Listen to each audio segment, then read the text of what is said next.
Chaque année, ce sont plus de 100 000 animaux abandonnés sur notre territoire, dont 60% au cours de la saison estivale.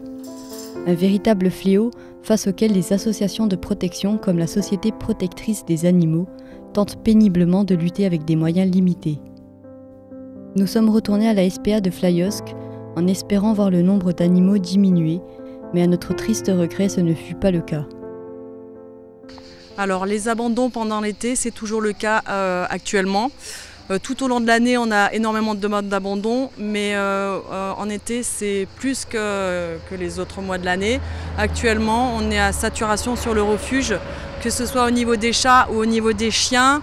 On n'a plus beaucoup de place de ce côté-là. Alors, des solutions pour ne pas abandonner son animal, oui, il en existe plein. Par exemple, quand on part en vacances, il faut s'y prendre bien en avance, mais il y a possibilité de mettre son animal en pension, de contacter des pet-sitters ou des dog-sitters qui viendraient pour s'occuper des animaux quand on est absent. Il y a aussi de possibilité de s'arranger avec les voisins. Si on part quelques jours, les voisins passent à la maison régulièrement. Après, effectivement, quand on a un animal à la maison, on s'engage pour la vie, c'est des contraintes, c'est des responsabilités. On ne s'en sépare pas à la moindre occasion. Comme nous, on peut le voir tout au long de l'année. Les abandons pour cause de séparation, pour cause de déménagement, pour cause d'allergie. Il y a toujours vraiment des solutions. On s'organise en fonction de l'animal qu'on a pris. Ce n'est pas un objet.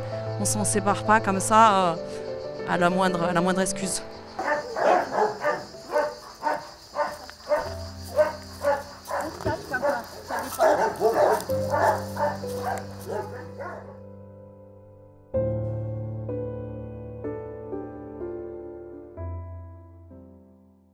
Si les départs en vacances ou l'irresponsabilité de certaines personnes désireuses d'avoir un animal de compagnie sans être capables de fournir les soins nécessaires sont à l'origine de nombreux abandons, il arrive parfois qu'un changement de situation de vie, une perte d'emploi ou même le décès du propriétaire sont aussi des causes d'abandon.